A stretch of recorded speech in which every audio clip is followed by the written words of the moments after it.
திகட்டாத மிருதுவான கேசரி எப்படி செய்யறதுங்கிற வீடியோ தான் இன்றைக்கி நம்ம பார்க்க போகிறோம்.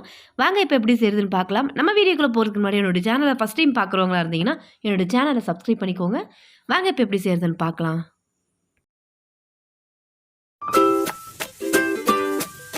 ஒரு கப் வறுக்காத ரவை எடுத்திருக்கேன். எந்த கப்பில் எடுக்கிறோமோ அதே கப்பில் தான் சர்க்கரையும் தண்ணியும் அளவு எடுத்துக்கணும். அடுத்து நெய் ஒரு 4 ஸ்பூனும், இது கூடவே ஒரு 4 ஸ்பூன் சமையலுக்கு யூஸ் பண்ணுற எண்ணெய் தான். வாசனை இல்லாத எந்த எண்ணெயாக இருந்தாலும் பரவாயில்ல, 4 ஸ்பூன் அளவுக்கு எடுத்துக்கிறேன். இப்போ இது இருக்கட்டும். அடுத்ததாக கடாய் சூடு பண்ணியிருக்கேன். பாதி அளவுக்கு நெய் சேர்த்துக்கிறேன் முதல்ல. இது கூடவே எண்ணெயவும் நம்ம பாதி அளவுக்கு சேர்த்துக்கலாம். மீதி பாதியை கேசரி கிண்டும் போது இதை சேர்த்துக்கலாம். இப்போ இதில் ஒரு 15-20 போல் முந்திரியை இதில் சேர்த்துக்கிறேன். சேர்த்து இதை லைட்டாக மிக்ஸ் பண்ணி விடுங்க.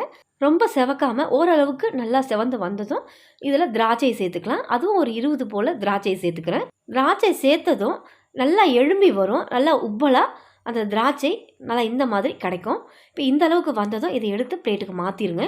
இப்போ இதை பிளேட்டில் எடுத்து வச்சுட்டு அதே எண்ணெய் நெய்லேயே நம்ம எடுத்த ரவையை இதில் சேர்த்துக்கலாம்.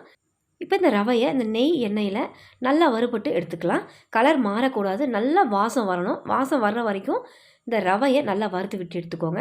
இந்த ரவையை வறுத்துட்ருக்கும் போதே நம்ம எந்த கப்பில் ரவை எடுத்தோமோ அதே கப்பில் 4 கப் அளவுக்கு தண்ணியை நல்லா கொதிக்க வச்சு எடுத்துருக்கேன் பாருங்கள். இந்த மாதிரி நீங்கள் ரவையை வறுக்கும் போதே தண்ணியை சூடு பண்ணி வச்சுக்கோங்க. இப்போ ரவை நல்லாவே வறுபட்டுருக்கு. இப்போ இந்த சுடு தண்ணியை கொஞ்சம் கொஞ்சமாக அப்படியே சேர்த்து கிண்டிக்கிட்டே விடுங்க. கை விடாமல் கிண்டுங்க.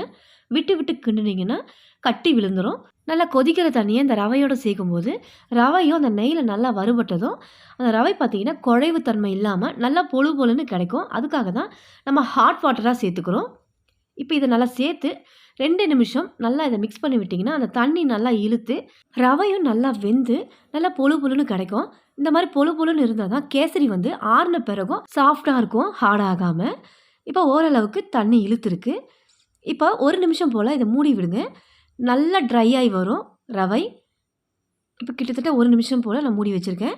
பாருங்கள், தண்ணி சுத்தமாக இல்லாமல் நல்லா பொழு பொழுன்னு வந்திருக்கு. இந்த மாதிரி வரணும்.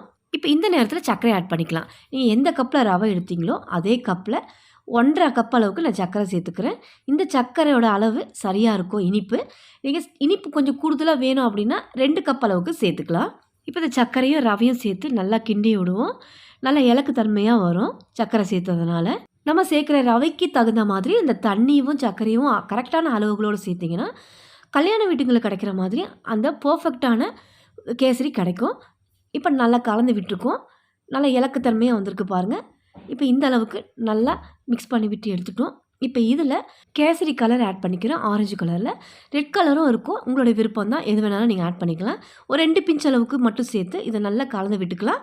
நல்லா ஈவனாக எல்லா இடங்களும் படுற மாதிரி நல்லா மிக்ஸ் பண்ணி விட்டு எடுத்துக்கிறேன். இந்த மாதிரி கேசரி 80% ரெடியாக இருக்குது. இதுக்கப்புறம் நெய்யும் எண்ணெயும் சேர்த்து நல்லா மிக்ஸ் பண்ணி விட வேண்டியது தான். ஏன்னா சர்க்கரை சேர்த்ததுனால இதுக்கப்புறம் ரொம்ப நேரம் மிக்ஸ் பண்ணக்கூடாது, அந்த சாஃப்ட்னஸ் இருக்காது.